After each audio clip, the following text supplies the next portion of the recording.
Hi, good morning. Assalamu alaikum, dear viewers, well-wishers and students. तो students के जो हमारा लास्ट लेक्चर था वो था ग्लाइकोलिसिस पे।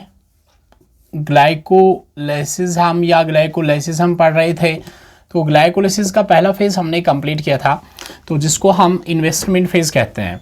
सो इन्वेस्टमेंट फेज़ जो है ग्लाइकोलिसिस का वो कंप्लीट हो चुका है, इन्वेस्टमेंट फेज़। तो इन्वेस्टमेंट फेज़ में क्या क्या होता है वो ऑलरेडी हमने वहाँ पे उस वाले वीडियो में डिस्कस किया है। तो अगर आपको अभी मतलब वो नहीं मिला है तो आप चैनल को सब्सक्राइब करके जो है उस वीडियो को आराम से देख सकते हैं। तो आज के जो है वीडियो में हम क्या डिस्क्राइब कर लेंगे, यहाँ पे आज की वीडियो में हम क्या पढ़ेंगे, ग्लाइकोलिसिस का जो सेकेंड फेज़ है, ग्लाइकोलिसिस का जो सेकेंड फेज़ है उसको हम कहते हैं पे ऑफ फेज़। जो ग्लाइकोलिसिस का सेकेंड फेज है इसको हम पे ऑफ फेज कह लेते हैं, ठीक है। इट इज नोन एज पे ऑफ फेज। तो इसका एक और नाम भी आप याद रख सकते हैं। It is also known as energy conserving phase. It is also known as energy conserving phase. This very phase of glycolysis is also known as energy conserving phase. So दो नाम आप यहाँ पे इसके याद रखेंगे। Either you may remember that it is also known as payoff phase, या आप ये भी याद रखेंगे it is also known as energy conserving phase। तो first phase already completed। again मैं बोल रहा हूँ, तो for all these steps this very first phase जो है इसमें क्या क्या होता है, तो you will subscribe the channel and you will get the first video, okay। तो then we will talk about this second phase, that is what, that is payoff phase or energy conserving phase of what, glycolysis। तो इस energy conserving phase में क्या होता है, ये कहाँ से शुरू होता है, तो लेट मी स्टार्ट। लास्ट जो है जहाँ पे हमने इसको मतलब जहाँ से जो है लेक्चर ख़त्म हुआ था, तो आज वहीं से शुरू करेंगे। मैं यहाँ से जो है पहला जो यहाँ पे सबस्ट्रेट और प्रोडक्ट यहाँ पे फिर ड्रॉ कर लूँगा जहाँ तक हम पूछे थे लास्ट लेक्चर में। That was fructose 1,6 bisphosphate. Fructose 1,6 bisphosphate जो है ये पहले वाले हम कहेंगे स्टेप और फेज का लास्ट स्टेप था, लास्ट प्रोडक्ट था जहां तक हम पूछे थे पहले वीडियो में, आई मीन ग्लाइकोलिसिस के पहले वीडियो में, पहले लेक्चर में, ठीक, जो इससे पहले दिया है हमने। तो दिस इज फ्रक्टोज 1,6 बिसफॉस्फेट जहां तक हम पूछे थे। अब यहां पे क्या होता है, तो पहला स्टेप आज का जो है यानी कि स्टेप नंबर हम 4th बोलेंगे ग्लाइकोलिसिस का। It is step number 4th, okay. तो this is step number 4th step जो है हम 4th स्टेप को लिखते हैं, it is known as cleavage. Step number 4th is known as cleavage. It is also known as, इसका एक और नाम भी आप याद रखेंगे, it is also known as splitting, okay. इसका एक और नाम भी आप याद रखेंगे, लाइसिस, ग्लाइकोलाइसिस। जो हम लाइसिस का वर्ड यूज करते हैं ना ऊपर, लाइसिस। अब देखो जो हम ग्लाइकोलाइसिस में LYSIS का यूज करते हैं, लाइसिस यानी ब्रेक डाउन होना, ब्रेक होना, वो लाइसिस एग्जैक्ट रियल सेंस में यहीं पे होता है। फ्रक्टोज 1,6 बिसफॉस्फेट ही जो है इसका लाइसिस होता है। इसका cleavage means what, that means कि जो दो हिस्सों में किसी चीज को डिवाइड कर ले, ठीक है ना, जहां पे जो है ब्रेक कर ले, दो पार्ट्स में ब्रेक हो जाएगा। तो इस तरह से यहां पे स्प्लिटिंग होता है, यानी कि फ्रक्टोज 1,6 बिसफॉस्फेट जो है ये स्प्लिट हो जाएगा, ये ब्रेक हो जाएगा, ये इसका लाइसिस हो जाएगा, ठीक। तो हम क्या दिखाएंगे यहाँ पे हम दिखाएंगे ऐसे एक इंजाइम की मदद से, और इंजाइम का नाम यहाँ पे है अल्डोलेज। अल्डोलेज पढ़ो या अल्डोलेज पढ़ो। तो अल्डोलेज जो है either you call it as aldolase और ये अल्डोलेज। तो अल्डोलेज एंजाइम जो है ना, यू शुड रिमेंबर दैट ये जो अल्डोलेज एंजाइम है, दिस वन एंजाइम, तो what happens with this very enzyme, with the help of this enzyme, इससे क्या यहाँ पे हो जाएगा, ये एंजाइम जो है ये फ्रक्टोज 1,6 बिसफॉस्फेट को स्प्लिट करेगा। जैसे ये आपको एक और चीज मैं आपको बता दूं, ये C3 साइकिल में भी काम आता है अल्डोलेज, जहां पे हमें 7 कार्बन प्रोडक्ट सीडोहप्टुलूज वगैरह जिसको हम वहां पे कहते हैं। C3 साइकिल में भी ये कम, लेकिन वहां पे कंबाइन करने में वहां पे ये 4 कार्बन प्लस 3 कार्बन की यूनियन का जो है ना उसका काम जो है वहां पे वो करता है, ठीक। तो वहां पे उनको जोड़ता है, लेकिन यहां पे 6 कार्बन कंपाउंड को यहां पे तोड़ता है, ठीक है। वहां पे जोड़ने का काम करता है, यहां पे तोड़ने का काम करता है, ठीक। तो इस तरह से यहां पे फ्रुक्टोज 1,6 बिसफॉस्फेट जो है ये 2 कंपाउंड्स में, यहां पे 2 कार्बन कंपाउंड्स में यहां पे ऑर्गेनिक कंपाउंड्स हम बोलेंगे कन्वर्ट होता है, ठीक। तो एक का नाम हम यहां पे क्या देंगे, वन इज नोन एज, एक कार्बन कंपाउंड का नाम यहां पे आएगा PgAl, ठीक है। तो PgAl जो है इट स्टैंड्स फॉर फॉस्फोग्लिसरॉल्डिहाइड, यानी फॉस्फोग्लिसरॉल्डिहाइड तो आप ऐसे याद रखेंगे, it is aldehyde, CHO, it is aldehyde. और दूसरा जो प्रोडक्ट बनेगा ना यहां पे, तो ये बनेगा DIHAP, इसका मतलब होता है डाइहाइड्रोक्सी एसीटोन फॉस्फेट। सो फ्रक्टोज 1,6 बिसफॉस्फेट यहां से ब्रेक हो जाएगा 2 कंपाउंड्स में, एक यहां पे फॉस्फोग्लिसरॉल्डिहाइड बनेगा, दूसरा डाइहाइड्रोक्सी एसीटोन फॉस्फेट बनेगा। तो डाइहाइड्रोक्सी एसीटोन जो है ना, it means it is what, acetone, it is simply ketone. एक अल्डिहाइड बना, दूसरा कीटोन बना। जो ये है ये वाला, इसकी फॉर्मूला में हम क्या लिखते हैं, और कीटोन के यहां पे और इसको हम क्या लिखते हैं लास्ट में, CHO। समझ में आ रही है ना। तो इट इज और यानी कि बीच में ऑक्सीजन, अल्काइल, तो यहां पे है कार्बो, this chemistry point of view this is aldehyde. तो व्हाट हैपेंस हियर, दूसरा ये पहला वाला स्टेप था, यानी फोर्थ स्टेप वाज क्लीवेज। आपने देखा अब मैंने इसको कितने कंपाउंड्स में ब्रेक किया, मैंने 2 कंपाउंड्स में ब्रेक किया, और हर कंपाउंड जो यहाँ पे है, यानी कि हर कंपाउंड ये भी 3 कार्बन का है, और डाइहाइड्रोक्सी एसीटोन फॉस्फेट जो है यू शुड रिमेंबर ये भी 3 कार्बन का है, ठीक। और एंजाइम पूछा जाता है नीट में, या आपकी जो है जो भी इंट्रेंस टेस्ट बनेंगे उनमें एंजाइम्स भी पूछे जा सकते हैं। तो you will remember it is aldolase, it is aldolase, जिसकी वजह से ये फ्रक्टोज 1,6 बिसफॉस्फेट ब्रेक हुआ, ठीक है। ये बीच में जो है स्प्लिट हुआ। तो आफ्टर दैट एक और बात आप ये चीज याद रखेंगे, ये जो डाइहाइड्रोक्सी एसीटोन फॉस्फेट है, इसमें यहां पे जिसको हम कहते हैं ना आइसोमराइजेशन, यानी इसमें ये प्रॉपर्टी है, यहां पे एक प्रॉपर्टी दिखी गई है कि यहां पे डाइहाइड्रोक्सी एसीटोन फॉस्फेट की कैपेबिलिटी होती है टू गेट आइसोमराइज्ड इनटू व्हाट, फॉस्फोग्लिसरॉल्डिहाइड। ये भी किसमें, ये भी कन्वर्ट हो जाएगा फॉस्फोग्लिसरॉल्डिहाइड में, या ये भी कन्वर्ट होता है फॉस्फोग्लिसरॉल्डिहाइड में। और प्रोसेस को हम सिंपली क्या कहते हैं, अगर हम स्टेप नंबर 5 की यहां पे बात करेंगे टोटल, क्योंकि मैंने आपको बता दिया ग्लिसरॉल्डिहाइड में 10 स्टेप्स है, तो स्टेप नंबर 5 जो इसको बनेगा ना, इसका स्टेप नंबर 5 बनेगा that is known as isomerization. So it is step number 5, isomerization। तो isomerization में what will happen in that, यहां पे इसमें कैपेबिलिटी है कि डाइहाइड्रोक्सी एसीटोन फॉस्फेट जो है ना, डाइहाइड्रोक्सी एसीटोन फॉस्फेट कन्वर्ट हो जाएगा किसमें, PgAl में, फॉस्फोग्लिसरॉल्डिहाइड। या कभी कभी आप बुक्स में एक और चीज देखेंगे, कभी कभी बुक्स में आप देखेंगे इसको ऐसे भी लिखा होगा GAP, तो यू शुड नॉट वरी, या ये आप ये चीज नहीं सोचेंगे वहां पे कि हमें जो है हमने मतलब वीडियो में यूट्यूब में ये देखा PgAl फॉस्फोग्लिसरॉल्डिहाइड, तो ये कहां से आ गया, ये भी ही है, it is known as glyceraldehyde phosphate, ठीक। 3 फॉस्फेट, यानी कार्बन नंबर 3 पे यहां पे क्या है, कार्बन नंबर 3 पे यहां पे फॉस्फेट है। तो इस तरह से यहां पे भी फॉस्फेट है, डाइहाइड्रोक्सी एसीटोन फॉस्फेट, यहां पे भी फॉस्फेट है। तो 2 फॉस्फेट थे, बिसफॉस्फेट, तो यहां पे भी आपको 2 फॉस्फेट मिल गए, ठीक है। बिसफॉस्फेट जब अलग अलग कार्बन पे फॉस्फेट ग्रुप होगा तो बिसफॉस्फेट हम लगा देते हैं, ठीक है।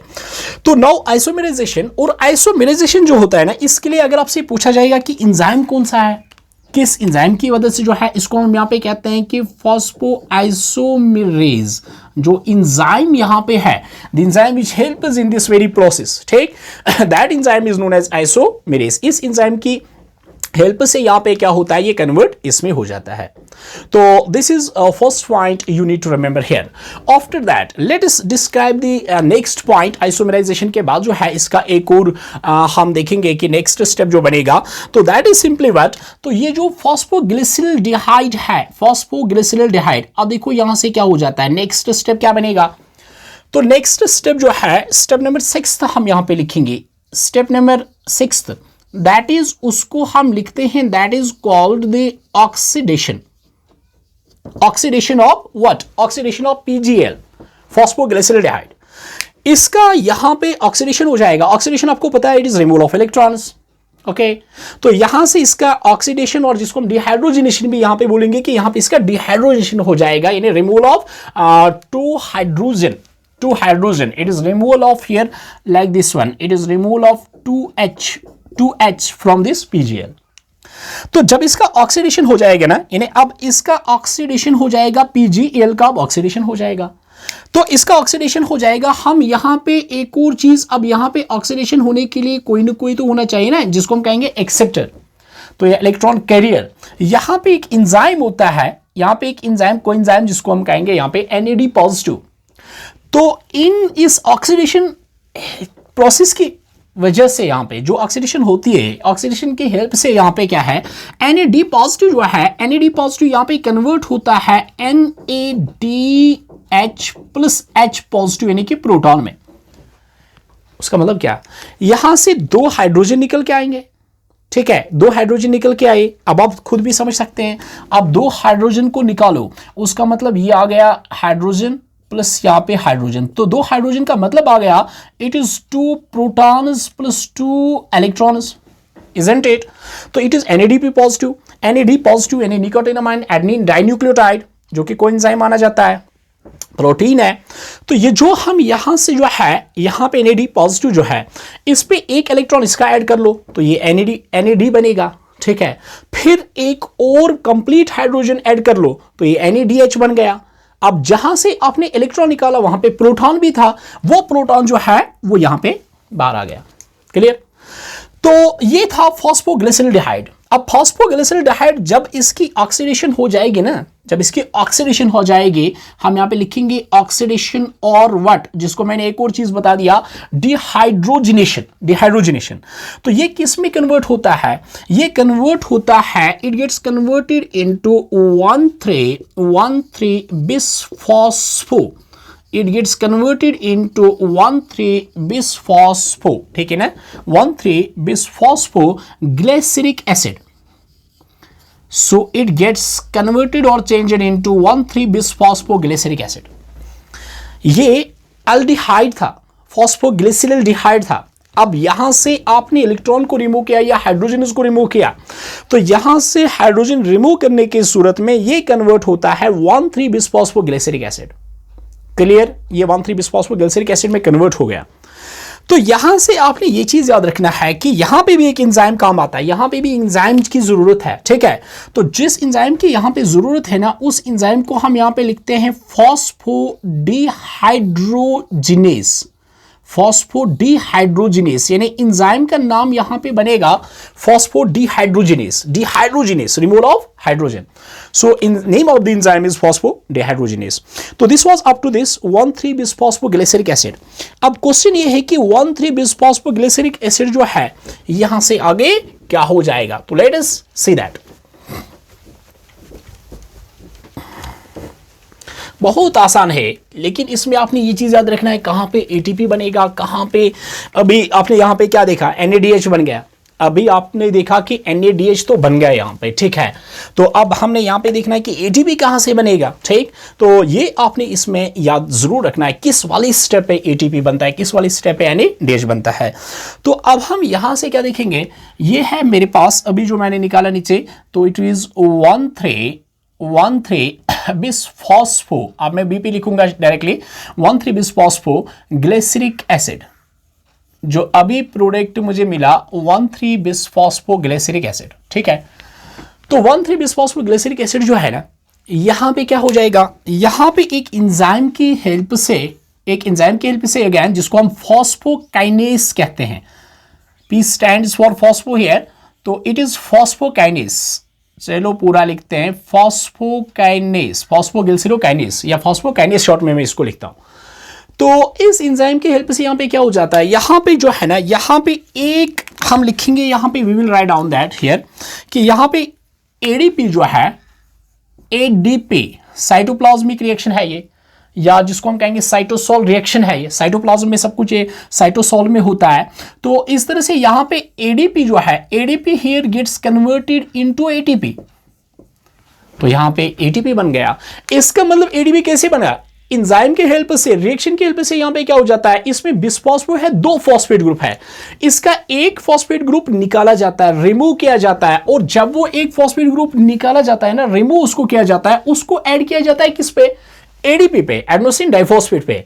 तो this adenosine diphosphate plus phosphate group plus phosphate, that is from this very substrate, okay, from 1,3-bisphosphoglyceric acid. तो it now became what, it now became adenosine triphosphate. तो यहां पे एंजाइम कौन सा है, it is phosphoglycerokinase, या short में रखेंगे आप phosphokinases, एंजाइम का नाम है phosphokinases। बट यहां पे एक और चीज आप याद रखें, ये एटीपी जो बनता है ना, एटीपी ये बनता है by removal of phosphate group from the substrate. हम सबस्ट्रेट से फॉस्फेट को निकालते हैं। तभी आप किसी बुक में ये भी देखेंगे या रेफरेंसेस वगैरह में, यहां पे आपको क्वेश्चन भी आ सकता है, इसको हम, रीजन ये है कि it is known as substrate level ATP synthesis, यानी it is substrate ATP synthesis, आप याद रखेंगे, you will remember it is substrate ATP synthesis, क्योंकि जो एटीपी सिंथेसिस होती है, एटीपी सिंथेसिस यहां पे it is due to the removal of the phosphate group from what, from the substrate. Substrate क्या होता है, substrate is any substance which undergoes breakdown, which undergoes to release energy, which undergoes in a reaction to form what, ATPs, ठीक, यानी जिसके breakdown हो जाए उसको आप सबस्ट्रेट कहते हैं। तो सबस्ट्रेट लेवल एटीपी सिंथेसिस या सबस्ट्रेट एटीपी सिंथेसिस, तो सबस्ट्रेट एटीपी सिंथेसिस इसलिए कहते हैं क्योंकि यहां पे सबस्ट्रेट से फॉस्फेट ग्रुप जो है, यहां पे फॉस्फेट जो है वो निकाला जाता है, तो उस फॉस्फेट को ऐड किया जाता है एटीपी पे। ओके, तो ये था नेक्स्ट स्टेप। तो इस ये आफ्टर ऑक्सीडेशन है, तो इसका मतलब यहाँ पे जो नेक्स्ट स्टेप बनेगा, यानी हम इसको लिखेंगे स्टेप नंबर 7, ठीक, वहां पे भी मैंने लिखा, तो यहाँ पे भी मैं फिर से मेंशन करूंगा ताकि आपको सारे स्टेप्स 1 बाय 1 विद एंजाइम्स याद रहेंगे। तो एंजाइम इसमें कौन सा है, एंजाइम इसमें है काइनेस। इससे पहले मैंने 3 एंजाइम्स का नाम बोला था पहले वाले वीडियो में। तो ये जो 7th स्टेप है, 7th स्टेप हम लिखेंगे यहाँ पे substrate level ATP synthesis. So substrate ATP synthesis में शॉर्ट में लिखता हूं substrate ATP synthesis, this is 7th step. अब यहां से क्या हो जाएगा, there viewers you will see it, यहां से क्या हो जाएगा, 1,3-बिसफॉस्फोग्लिसरिक एसिड जब है, तो इसका मतलब जब एटीपी बना ना, लेकिन एटीपी बनने के साथ साथ एक और चीज हो गया, क्या, ये कन्वर्ट अब किस में हो जाएगा, ये कन्वर्ट हो जाएगा 3-फॉस्फोग्लिसरिक एसिड में। 3-फॉस्फोग्लिसरिक एसिड में कन्वर्ट हुआ। क्यों कन्वर्ट हुआ, कैसे कन्वर्ट हुआ, क्योंकि ये था 1,3। अब 1,3 का मतलब क्या हुआ, this is carbon number 1, this is carbon number 2, this is carbon number 3। अब मैं पहले यहां पे भी फॉस्फेट था और यहां पे भी फॉस्फेट था, ठीक है, लेकिन यहां से हमने क्या किया, यहां से हमने एक फॉस्फेट को निकाला, यानी कि कार्बन नंबर 1 पे जो था फॉस्फेट उसको रिमूव किया। तो इसको रिमूव किया, वो किसको दिया, वो एडीपी को दिया। अब एक फॉस्फेट ग्रुप एक फॉस्फेट रह गया, कौन सा, दैट इज कार्बन नंबर 3 पे, तो इसको हम लिखेंगे 3-फॉस्फोग्लिसरिक एसिड। ओके, आफ्टर दैट यहां पे एक और स्टेप होता है, ठीक है, 8th स्टेप, जिसको हम लिखेंगे यहां पे स्टेप नंबर 8। और स्टेप नंबर 8 कौन है, उसको हम लिखते हैं आइसोमेराइजेशन, या उसको हम लिखते हैं रीअरेंजमेंट। अपने इंट्रेंस पॉइंट ऑफ व्यू से हर पॉइंट, हर स्टेप को याद रखना है। आपसे पूछा जा सकता है, आपको स्टेप डायरेक्ट दिया जाएगा, ठीक है, तो वहां से आपको बोला जाएगा इसमें कौन सा प्रोसेस होता है। तो ये जो है ना step number 8, it is known as rearrangement और आइसोमेराइजेशन।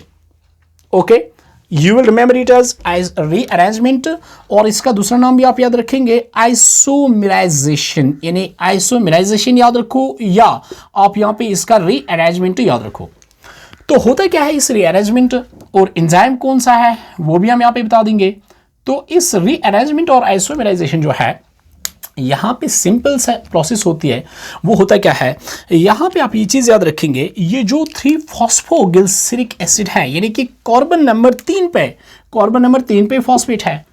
अब यहाँ से कार्बन नंबर 3 से शिफ्ट होता है ये फॉस्फेट ग्रुप कार्बन नंबर 2 पे, बस, नथिंग एल्स, जस्ट यहां पे कार्बन नंबर 3 से शिफ्ट होता है, यानी रीअरेंज। हम अरेंज करते हैं किस चीज को, फॉस्फेट ग्रुप को हम अरेंज करते हैं। ये कार्बन नंबर 3 पे था, अब हम इसको कार्बन नंबर 2 पे लगा देते हैं।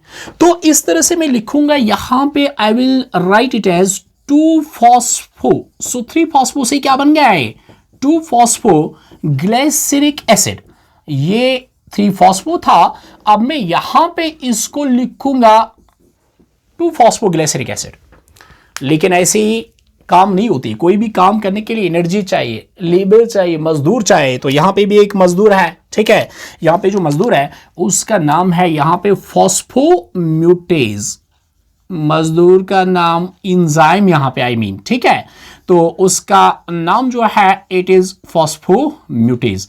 तो यहां पे म्यूटेज जैसे हम कहते हैं ना म्यूटेशन चेंज, ठीक है, तो यहां पे जो है जो यहां पे ट्रांसफॉर्मेशन या यहां पे रीअरेंजमेंट करा लेता है, ठीक, यहां से जिस एंजाइम की मदद से हेल्प से जिस एंजाइम की मदद से हेल्प से यहां पे क्या होता है, जिस एंजाइम की हेल्प से यहां पे रीअरेंजमेंट होता है उस एंजाइम का नाम है म्यूटेज।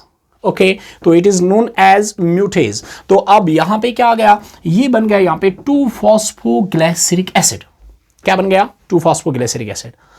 अब ये जो 2 फॉस्फोग्लिसरिक एसिड है ना, यहां पे ये भी इसका भी एक और स्टेप हो जाता है, ठीक है, और स्टेप का नाम क्या है, उसको हम कहते हैं डिहाइड्रेशन। डिहाइड्रेशन, डिहाइड्रेशन का मतलब क्या हुआ, डिहाइड्रेशन का मतलब हुआ लॉस ऑफ वाटर या रिमूवल ऑफ वाटर। जैसे आम भी मतलब ह्यूमन्स में भी कभी कभी जो है जब एक्सेस वाटर लॉस बॉडी से हो जाता है, ठीक है, तो उसको हम कहते हैं डिहाइड्रेशन, ठीक। तो यहां से भी डिहाइड्रेशन होता है, एक मॉलिक्यूल ऑफ वाटर जो है वो रिमूव हो जाता है। जब एक मॉलिक्यूल ऑफ वाटर रिमूव यहां से हो जाएगा तो यहां पे जो प्रोडक्ट बनेगा ना उसको हम यहां पे सिंपली क्या लिखते हैं, that very product is called, उसको हम यहां पे लिखेंगे यानी वाटर के रिमूव होने से यहां पे ये कन्वर्ट होता है phosphoenol. It gets converted into phosphoenol pyruvic acid. Phosphoenol pyruvic acid. Okay. सो ये था 2 फॉस्फोग्लिसरिक एसिड। ये तो फॉस्फोग्लिसरिक एसिड है, इसका मतलब नहीं ये 2 कार्बन का है, डोंट गेट कंफ्यूज्ड। कभी कभी बच्चा कंफ्यूज हो जाता है, बहुत सारे बच्चे पूछते हैं सर ये 2 कार्बन का था। नो, ये 2 कार्बन का नहीं होता है, ये 3 कार्बन का होता है, 1 2 3। और फॉस्फोइनॉल पायरुविक एसिड ये भी 3 कार्बन का है, लेकिन फर्क ये है कि यहां पे जो होता है ना ये कार्बन नंबर 2 पे, क्योंकि ऊपर म्यूटेज चेंज आई है, रीअरेंज हमने किया है फॉस्फेट ग्रुप को, तो उसकी हेल्प से यहां पे कार्बन नंबर 2 पे फॉस्फेट है, तभी हम इसको कहते हैं फॉस्फोग्लिसरिक एसिड। लेकिन उसके बाद अभी किस में कन्वर्ट हो गया, ये कन्वर्ट हो गया फॉस्फोइनॉल पायरुविक एसिड में। तो कैसे इसमें कन्वर्ट हो गया, with the help of enzyme. उस एंजाइम को हम यहां पे नाम क्या देते हैं, that is known as what, that is simply called, जो एंजाइम यहां पे काम आएगा ना उस एंजाइम को हम यहां पे नाम देते हैं इनोलेस। Enolase, okay. तो इनोलेस एंजाइम की हेल्प से यहां पे आपने एंजाइम को याद रखना है, definitely you have to remember this, कहां पे कौन सा एंजाइम काम आता है। तो फाइनली व्हाट हैपेंस हियर, ये था स्टेप नंबर 8 तो रीअरेंजमेंट। तो उसके बाद हमने स्टेप नंबर 9 की हम बात करेंगे, अभी हमने स्टेप नंबर 9 यहां पे नहीं डाला है। तो स्टेप नंबर 9 जो है इसका, ठीक, दैट इज डिहाइड्रेशन। डिहाइड्रेशन, तो डिहाइड्रेशन जो है वो मैंने दिखाया यहां पे डिहाइड्रेशन कैसे होती है। तो डिहाइड्रेशन जो है, ठीक, डिहाइड्रेशन इसका स्टेप नंबर 9 है। अब हम लास्ट स्टेप 10 स्टेप, क्योंकि मैंने आपको बोला था पहले वीडियो में, मैंने बोला था इसमें 10 स्टेप्स हैं, 10 एंजाइम्स लगते हैं, ठीक है। तो लास्ट स्टेप जो है ना यहां पे, तो यहां पे that is again what, that is again substrate level ATP synthesis. Substrate level ATP synthesis यानी लास्ट स्टेप इसका है substrate level ATP synthesis, okay, ATP synthesis. तो यहां पे क्या हो जाता है बेटा, यहां पे ये जो फॉस्फोइनॉल पायरुविक एसिड है, तो व्हाट हैपेंस है, यहां से क्या हो जाएगा, यहां से एक एंजाइम, अगेन एंजाइम का नाम है फॉस्फोकाइनेस, मैं शॉर्ट में लिखूंगा काइनेस, ओके, फॉस्फोकाइनेस, फॉस्फोग्लिसरोकाइनेस ऊपर था तो यहां पे मैं शॉर्ट में लिखूंगा काइनेस। अगेन इस जो है यहां पे फॉस्फोकाइनेस, जैसे ऊपर था फॉस्फोकाइनेस यानी कि काइनेस एंजाइम की मदद से, आप सिंपल में काइनेस याद रखें तो आपको आराम से जो है आपसे ऑब्जेक्टिव में बन जाएगा। तो इस तरह से काइनेस जो है, ठीक, काइनेस एंजाइम की हेल्प से अगेन यहां पे जो एडीपी है ना, एडीपी कन्वर्ट हो जाएगा किस में, एडीपी कन्वर्ट हो जाएगा एटीपी में। ये क्या है, फॉस्फोइनॉल पायरुविक एसिड। फॉस्फो का मतलब है प्रेजेंस ऑफ फॉस्फेट ग्रुप, यानी ये 3 कार्बन का है, ये 3 कार्बन का है, and it possesses what, phosphate, इसमें फॉस्फेट प्रेजेंट है, फॉस्फो, इसमें फॉस्फेट प्रेजेंट है। जब अब मैंने यहां पे क्या बता दिया, मैंने बोला एडीपी को कन्वर्ट किस में कर लो, एटीपी में। तो इसका मतलब मैंने यहां पे एक फॉस्फेट रिमूव किया है यहां से, अब इसमें एक ही फॉस्फेट है। जब फॉस्फेट रिमूव किया तो कोई फॉस्फेट नहीं रहेगा, ये 3 कार्बन का था, तो यही जो है अब कन्वर्ट किस में हो जाएगा, यही प्रोडक्ट जो है ये कन्वर्ट पायरोविक एसिड में कन्वर्ट होता है। यानी ये सबस्ट्रेट और प्रोडक्ट जो है it gets changed into what, it gets changed into the pyruvic acid. तो पायरोविक एसिड जो है it is of 3 carbon, pyruvic acid is of 3 carbon and there is no phosphate present in this pyruvic acid। तो आपको याद होगा हमारा जब हमने पहले ग्लाइकोलिसिस की इंट्रोडक्शन दी थी, मैंने बोला जो मेन एम है वो ये चीज है टू कन्वर्ट ग्लूकोज 6 कार्बन का जो होता है, टू कन्वर्ट ग्लूकोज जो कि 6 कार्बन का है 6 से into what 2 molecules of pyruvic acid. अब आप कहेंगे सर 2 मॉलिक्यूल्स कब कैसे बन गए, एक ही बन गया? नो, यहां तो एक ही बन गया, इसमें कोई डाउट नहीं है, लेकिन मैंने आपको पहले बता दिया आइसोमेराइजेशन स्टेप में, जो स्टेप नंबर 5 था, वहां पे मैंने आपको बता दिया डाइहाइड्रोक्सी एसीटोन फॉस्फेट भी किस में कन्वर्ट हो जाएगा, फॉस्फोग्लिसरॉल्डिहाइड में। सो ये हमने सिर्फ फॉस्फोग्लिसरॉल्डिहाइड की बात की, जब उसको हम कन्वर्ट करेंगे तो यही पायरुविक एसिड बन जाएगा। क्लियर? सो यही पायरुविक एसिड वहां से भी हमें मिलेगा। तो इस तरह से यहां पे कंप्लीट ये एंजाइम्स आ गए, पायरुविक एसिड मिला, ग्लूकोज से हमने इसको बना दिया, तो this was all about the glycolysis. अब मैं थोड़ा सा इसका समरी बता देता हूं, कुछ मतलब समअप बता देता हूं ग्लाइकोलिसिस का जो है मेन पॉइंट्स ऊपर से जो आपको याद रखने जरूरी, तो उसको याद रख के जो है आप आराम से जो है कोई भी क्वेश्चन आपसे पूछा जाएगा ग्लाइकोलिसिस से, तो इससे ज्यादा नहीं पूछा जाएगा, तो आपसे आराम से हो जाएगा। तो कौन कौन सा पॉइंट मेन है? पहला पॉइंट यह है कि अगर हम 1 ग्लूकोज मॉलिक्यूल की बात करें ग्लाइकोलिसिस में, if we will talk about 1 glucose molecule, एक ग्लूकोज मॉलिक्यूल अगर ये हमारे पास इनपुट है, इनपुट इन्हें हम प्रोसेस में ग्लाइकोलिसिस में हम एक ग्लूकोज मॉलिक्यूल डालते हैं, मशीन में हमने एक ग्लूकोज मॉलिक्यूल डाल दिया, ठीक है। जैसे हम जो है मतलब वो पैडी राइस वगैरह मशीन में जो है मतलब दान डालते, तो वहां से जो है हमें वो मतलब हम कहते हैं कि फिर प्रॉपर फॉर्म में मिलता है। इसी तरह से हमने मशीन में ग्लूकोज मॉलिक्यूल डाल दिया, 1 ग्लूकोज मॉलिक्यूल। तो जब हमने मशीन में इसको डाल दिया, लेट इट बी कौन सी मशीन, ये ग्लाइकोलिसिस वाली प्रोसेस, ठीक है। तो यहां से हमें क्या क्या आउटपुट आएगा, हमें क्या क्या मिलेगा। तो बेटा आप ये चीज याद रखेंगे, आपको 1 ग्लूकोज से 2 पायरुवेट मिलेगा। तो अभी आपके सामने मैंने करके दिखाया, ये एक है तो DHAP जो है वहां से दूसरा बनेगा, तो ये 2 आ गए। दूसरी बात, इस प्रोसेस में हमने जो है, अब देखिए ADP, यहां पे एक ATP यहां पे बना, आपको ये भी मालूम होना चाहिए ATP कहां पे बनता है, NADH कहां पे बनता है, यहां पे दूसरा ATP बना। तो टोटल आपके यहां पे इस वाली प्रोसेस में 2 ATP बने, लेकिन जब डाइहाइड्रोक्सी एसीटोन फॉस्फेट भी ये प्रोसेस करेगा, सेम प्रोसेस, तो वहां से 2 और बनेंगे। तो हम ऐसे लिखेंगे ATP फॉर्मेशन, यानी टोटल ATP फॉर्मेशन अगर हम लिखेंगे, टोटल ATP फॉर्मेशन, अगर आपसे क्वेश्चन पूछा जाएगा ATP formation, total ATP formation in glycolysis, तो you will remember that 4 ATP। यहां पे कंफ्यूज करते हैं क्वेश्चन पूछते समय, आपको मालूम होना चाहिए अगर आपसे टोटल पूछा जाएगा तो 4 आएगा, अगर आपसे नेट ATPs की बात आएगी नेट, तो यहां से क्वेश्चन का डायरेक्शन ही बदल जाता है। नेट का मतलब आ गया क्या, जब हमने इन्वेस्टमेंट फेज पढ़ा उसमें हमने 2 ATPs को कंज्यूम किया, 2 ATPs को यहीं से लगा दिया, उसके लिए आप पहला वाला वीडियो देख लीजिए, ठीक है। पहला वीडियो जो है इससे पहले वाला ग्लाइकोलिसिस का, वो देखना पड़ेगा, वहां से आपको पता चलेगा। तो यहां पे हम जब हम नेट ATP की बात करते हैं तो टोटल हमारे पास 4 है, लेकिन 4-2, क्योंकि 2 जो है वो हम वहां पे कंज्यूम करते हैं, तो 4-2 जो है जो हमने ऑलरेडी वहां पे कंज्यूम किए हैं उसको यूटिलाइज किया इन्वेस्टमेंट फेज में, तो हम बोलेंगे नेट ATP जो है दैट इज 2। तो नेट ATP फॉर्मेशन कितनी है, 2। एक और चीज, अगर हम बात यहां पे करेंगे NADH, यानी यहां पे एक ग्लूकोज मॉलिक्यूल से कितने NADH बनते हैं, तो NADH इस वाली प्रोसेस में एक बना, उसमें जो ऑक्सीडेशन जहां पे होता है, ये भी याद रखना है कहां पे बनता है, जहां पे ऑक्सीडेशन हुई वहां पे एक NADH बना, तो जो डाइहाइड्रोक्सी एसीटोन फॉस्फेट है वहां से भी एक ही बनेगा, तो टोटल NADH फॉर्मेशन जो है वो 2 है, ठीक। तो ये चीजें जो है आपने जरूर याद रखनी है। एक ग्लूकोज मॉलिक्यूल से आपको 2 पायरुवेट, फिर मैं रिपीट कर रहा हूं क्योंकि क्वेश्चन पूछा जा सकता है, आपको 2 पायरुवेट मिलेंगे, आपको 2 नेट एटीपीज मिलेंगे, आपको 2 NADH मिलेंगे, ठीक है ना, आपको 2 निकोटीनामाइड एडेनिन डाइन्यूक्लियोटाइड जो है वो आपको 2 मिलेंगे रेड्यूस्ड, ठीक है। तो इस तरह से ये इसका जो है मतलब एक चीज है जो आपसे क्वेश्चन पूछा जा सकता है, एक यहां से क्वेश्चन पूछा जा सकता है। दूसरा पॉइंट जो आप यहां पे याद रखेंगे कि enzyme point of view, steps तो मैंने सारे बता दी, इसके सारे स्टेप 10 स्टेप्स जो है मैंने स्टेप का नाम भी लिखा। अब मैं इंजाइम की बात करूंगा, इंजाइम हमने यहां पे कितने जो है यूज किए।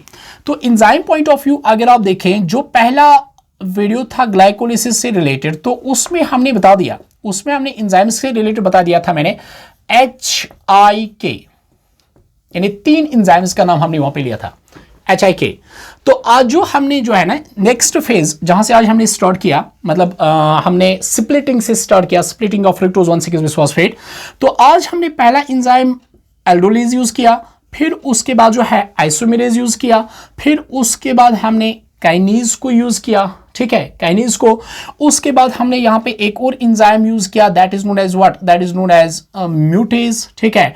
हमने यहां पे एक और एंजाइम का यूज किया, दैट इज नोन एज, सो इसके बाद जो है यहां पे काइनेज के बाद मतलब हम कहेंगे यहां पे एक और चीज है डिहाइड्रोजिनेस, ठीक है ना, डिहाइड्रोजिनेस को यूज किया। हमने यहां पे एक और एंजाइम का यूज किया, that is known as mutase. हमने यहां पे इनोलेज का यूज किया, हमने यहां पे फिर से काइनेज का यूज किया, ठीक है। सो मैं फिर से बोल रहा हूं, पहले वाली स्टेप में हमने 3 एंजाइम्स का यूज किया था, जिसको हम कहते हैं हेक्सोकाइनेज, आइसोमेरेज, ठीक, उसके बाद जो है काइनेज, इजंट इट। तो यहां पे जो है, यहां पे आपको कौन सा एल्डोलेज, फिर उसके बाद आइसोमेरेज, उसके बाद फॉस्फोकाइनेज, उसके बाद डिहाइड्रोजिनेज, उसके बाद म्यूटेज, उसके बाद इनोलेज, उसके बाद फिर से लास्ट में काइनेज, ओके। तो टोटल एंजाइम्स यहां पे कितने आ गए, यू कैन काउंट हियर 1 2 3 4 5 6 7 8 9 10। तो टोटल 10 एंजाइम्स है। अगर आपसे पूछा जाएगा टोटल 10 एंजाइम्स है और स्टेप्स भी 10 ही है, सो कॉमन सी बात है, ये इंजाइमेटिक प्रोसेस है, हर स्टेप पे यहां पे इंजाइम जरूरत है, हर स्टेप पे इंजाइम आपको चाहिए। जब स्टेप्स 10 है तो इंजाइम भी 10 ही आएंगे। तो this was all about the glycolysis, ठीक, उसका हमने सम भी बता दिया, उसका आउटपुट भी बता दिया, इनपुट अगर एक ग्लूकोज मॉलिक्यूल है उससे क्या क्या निकलेगा, एंजाइम्स कितने हैं। तो आई होप कि जब दोनों वीडियोस को आप अच्छे से देखेंगे तो ग्लाइकोलिसिस में इससे ज़्यादा आपके लिए कुछ नहीं है, तो दिस इज़ एनफ। एंड जब आप इसको अच्छे से पढ़ेंगे, फिर बॉक्स से भी देखेंगे, तो आपको कोई प्रॉब्लम नहीं रहेगी, आपको कोई डाउट इसमें से नहीं रहेगा। तो just subscribe and share this video so that more and more students will get benefit. Thank you.